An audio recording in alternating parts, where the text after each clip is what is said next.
देखिए अगला प्रश्न सवाल है, बैक कैलकुलेशन मेथड से आपको कैश प्राइस निकालना है। बैक कैलकुलेशन मेथड का मतलब ये हो गया कि सबसे अंतिम किस्त से ब्याज की गणना करते हुए हमको प्रारंभिक किस्त तक पहुंचना है। तो सवाल में आपको दिया हुआ है कि 1 जनवरी 2008 को एक मशीन किस्त भुगतान पद्धति के अंतर्गत क्रय की गई। इसका भुगतान 5 छमाही किस्तों में, जिनमें से प्रत्येक 6000 का है। देखिए छमाही किस्त हुआ, छमाही किस्त का मतलब हुआ कि 6 महीने पर आपको किस्त का पेमेंट करना है। प्रथम किस्त 30 जून 2008 को देय होती है, ठीक है, प्रथम किस्त। और ब्याज की दर जो है 10% प्रति वर्ष है, ठीक है। 5 छमाही है तो 5 छमाही हम भी बोले हैं ना कि 5 छमाही किस्त, यानी 5 गो छमाही किस्त देना है और प्रत्येक किस्त 6000 का है, ठीक है। प्रथम किस्त 30 जून को है, ब्याज की दर 10% प्रति वर्ष है। मशीन का रोकड़ मूल्य ज्ञात कीजिए। क्रेता के पुस्तकों में मशीन खाता और ब्याज उच्चंत खाता भी बनाइए। तो अब बैक कैलकुलेशन मेथड से हमको बनाना है, तो सबसे पहले तो हम अंतिम किस्त की चर्चा करेंगे। तब प्रथम किस्त देखिए, प्रथम किस्त 30 जून 8, तो दूसरा हो जाएगा 31 दिसंबर 8, फिर 30 जून 9, 31 दिसंबर 9 है, और फिर 30 जून 2010। तो पांचवा किस्त जो होगा, पांचवा किस्त वो यानी फिफ्थ इंस्टॉलमेंट जो होगा, फिफ्थ इंस्टॉलमेंट वो कब होगा? 30 जून 2010 को होगा, होगा कि नहीं होगा? तो इसमें आप इंटरेस्ट जो निकालिएगा तो सबसे अंतिम किस्त कितना का है? 6000 का, गुने बैक कैलकुलेशन मेथड से जब भी हम ब्याज निकालते हैं, आप हायर परचेज सिस्टम में देखे होइएगा, दर बट्टा 100 प्लस दर करके निकालते थे ना बैक कैलकुलेशन मेथड में।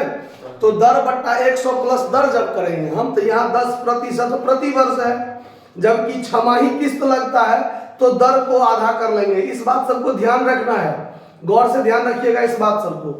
10 बट्टा 100 प्लस 10 नहीं करके, जब सालाना किस्त रहता तो 10 बट्टा 110 करते, लेकिन जब छमाही किस्त है तो दर को आधा कर लेंगे, 5% कर लेंगे। अब 5% करेंगे तो 5 बट्टा 105 करेंगे, तो यहाँ 5 बट्टा 105 करेंगे, ठीक है। इसको ध्यान रखना है, अगर ये ध्यान नहीं रहेगा तो गड़बड़ बात हो जाएगा। तो इसका कैलकुलेशन कीजिएगा, तो ये से ये कटेगा 21 से, और फिर 6000 में भागा दीजिए आप 21 से, तो 285 रुपया 71 पैसा, 285 रुपया 71 पैसा, यानी कि 286 रुपया आप समझ लीजिए इंटरेस्ट। समझ में आया बात? तो इसमें कैश प्राइस कितना, इसमें कैश प्राइस कितना, तो 6000 में से 286 रुपया को घटा लेंगे, तो 6000 में से 286 रुपया को घटा लीजिए, तो 5999, 5700। कुछ गलती की हम, पता नहीं कहाँ गलती हो जाता है। 6000 माइनस 286 ना, 286, तो 5714। अब देखिए, अब हम चलेंगे फोर्थ इंस्टॉलमेंट के टाइम पर, फोर्थ इंस्टॉलमेंट के टाइम पर। तो ये हमारा कब होगा? 31 दिसंबर 2009 को होगा, ठीक है। तो उस समय में हमारा ड्यू अमाउंट कितना? तो हमारा ड्यू अमाउंट होगा 6000 का किस्त है, और ये रुपया भी उस टाइम में बाकी होगा। फोर्थ इंस्टॉलमेंट के टाइम में फिफ्थ इंस्टॉलमेंट वाला रुपया तो बाकी है ना होगा, यानी इसमें जो ब्याज शामिल होगा वो इस पर का भी ब्याज शामिल होगा, इसीलिए 5714 जोड़ दीजिए, तो 11714। अब इसमें जो आपका इंटरेस्ट होगा वो 11714 गुने 5 बट्टा 105, फिर ये से ये कटेगा 21 से, और 11714 भागा 21 कर दीजिए, तो 557 रुपया 80 पैसा, 557 रुपया 81 पैसा है मान लीजिए, तो इसको 558 रुपया हम कह सकते हैं कि नहीं कह सकते हैं? तो फिर हमारा कैश प्राइस कितना होगा उस पर ध्यान दीजिए। तो फिर आपका 6000 का क्या है इंस्टॉलमेंट, और इसमें 558 रुपया ब्याज होगा।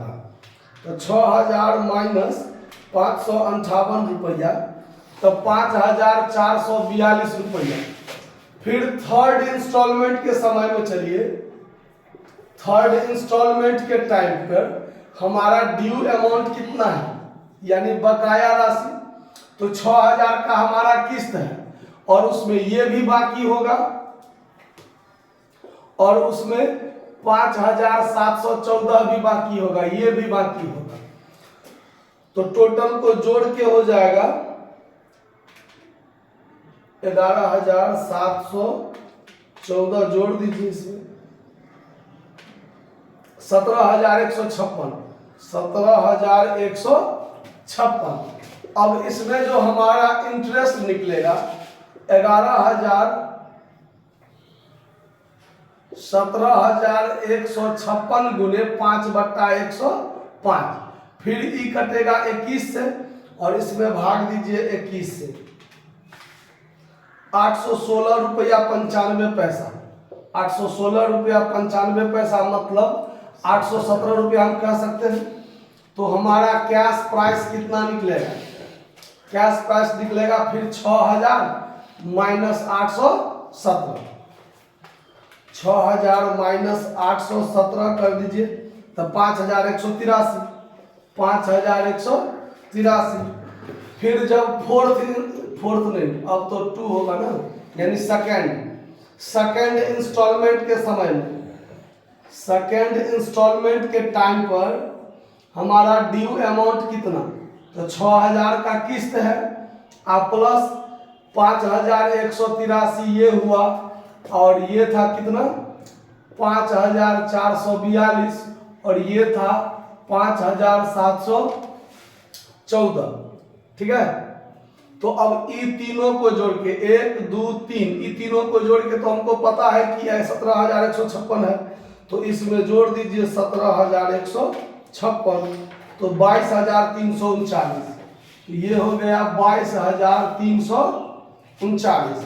तो आप इसका इंटरेस्ट कितना निकलेगा? तो इंटरेस्ट निकलेगा 22,339 गुने 5/105। फिर ये से ये कटेगा 21 मरतबे, और भागा कर दीजिए 21 से, तो 1063 रुपया 76 पैसा, 1063 रुपया 76 पैसा मतलब 1064 रुपया। तो अब ड्यू अमाउंट कितना हो जाएगा? अभी ड्यू अमाउंट पे वो तो अगले किस्त में होगा ना। कैश प्राइस कितना हो जाएगा? 6000 में से 1064 घटाइए, तो 6000 में से 1064 घटाइए 4936 रुपया।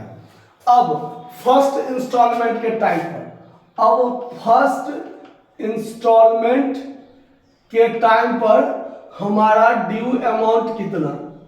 तो हमारा ड्यू अमाउंट हो गया 6000 का किस्त है, और 4936 प्लस फिर कितना 5183, फिर 5442, और फिर 5714, यही ना।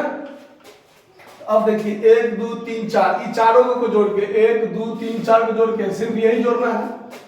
तो इसमें हमको जोड़ लेना है कितना 22,339, 22,339 को जोड़ लेना है, तो 27,275, 27,275। अब हमारा इंटरेस्ट कितना?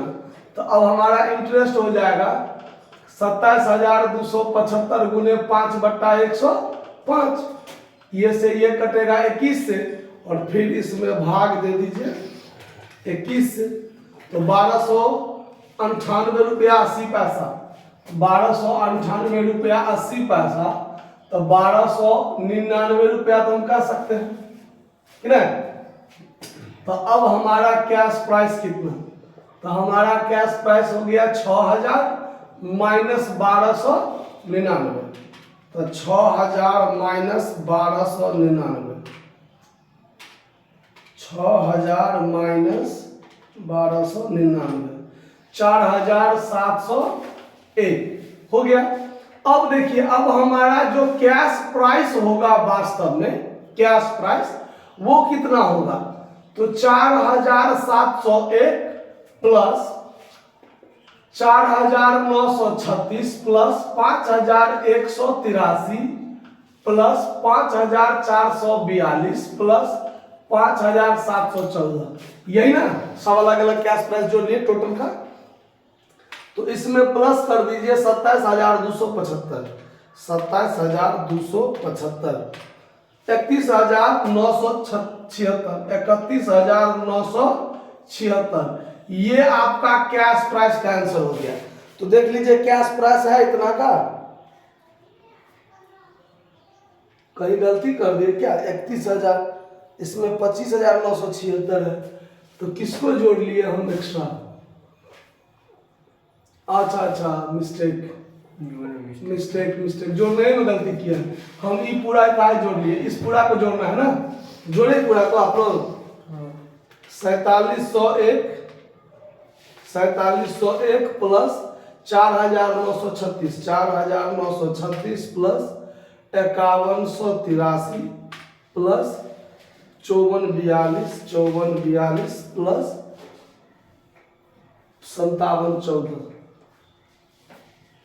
5714, 25976 है ना इतना कैश प्राइस। देखिए तो 25976 ठीक।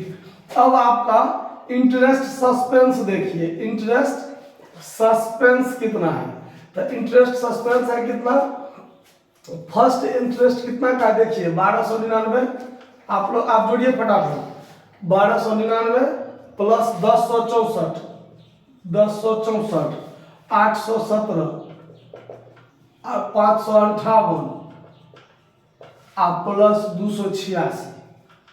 286, ये पूरा को जोड़िए कितना होता है 4024, ठीक है। अब देखिए इसको और इसको जोड़िएगा तो 30,000 हो जाएगा, काहे 30,000 हो जाएगा, तो 6000 का 5 गो किस्त दे रहे हैं, तो 6 पंचे 30,000 हम दे रहे हैं ना, तो 25,976 हो गया कैश प्राइस और 4024 हो गया इंटरेस्ट।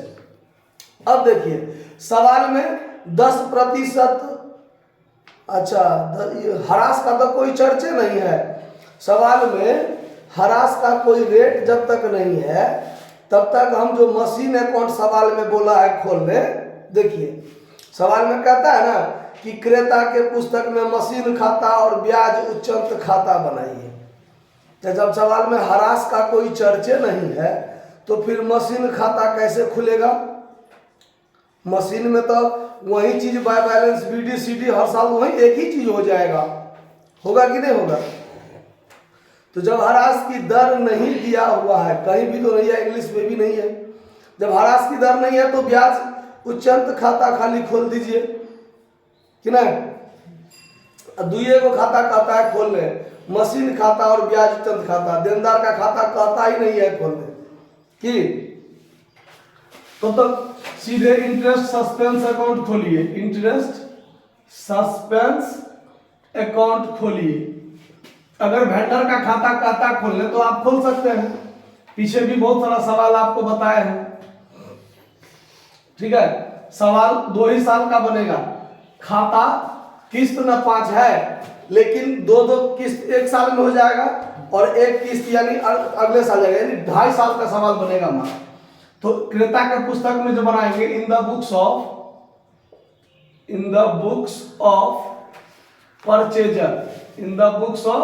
परचेजर, तो इंटरेस्ट सस्पेंस अकाउंट बनाएंगे तो डेबिट में लिखेंगे टू वेंडर अकाउंट 2008 जनवरी 1 को ही खरीदा है, तो इंटरेस्ट सस्पेंस में टोटल अमाउंट तो ये हो जाएगा 4024। उसके बाद उसके बाद 2008 जून 30 को और दिसंबर 31 को 2 बार ब्याज लगा है, तो 2 बार ब्याज लगेगा तो 2 बार लिखेंगे बाय इंटरेस्ट अकाउंट। 2 बार ब्याज, तो पहले साल में 1299 ब्याज और 1064 ब्याज। अब इस टोटल में से इसको घटाइए, बाय बैलेंस सीडी हो जाएगा 4024 इस दोनों को घटाइए, जो बचेगा वो क्या हो जाएगा बाय बैलेंस सीडी।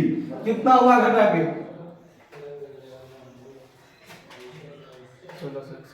1661।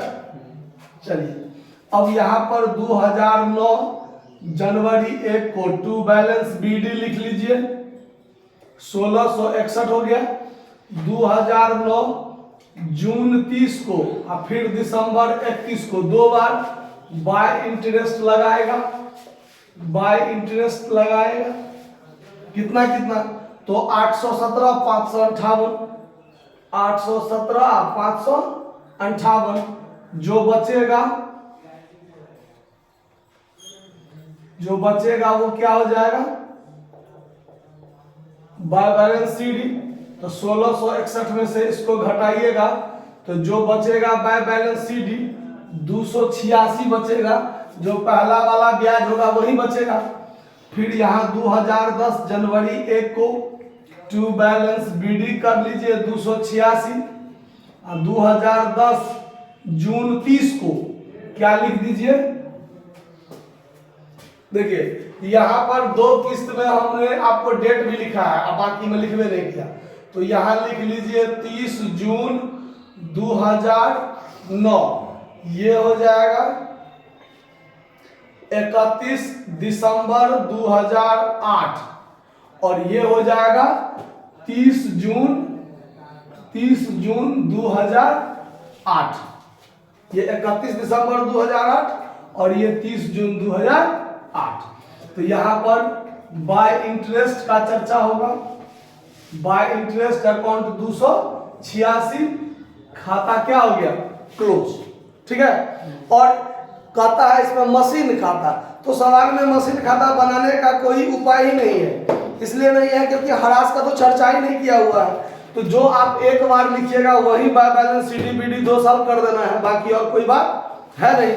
तो सवाल इतना ही बनकर तैयार हो गया है, नोट कर लीजिए। धन्यवाद।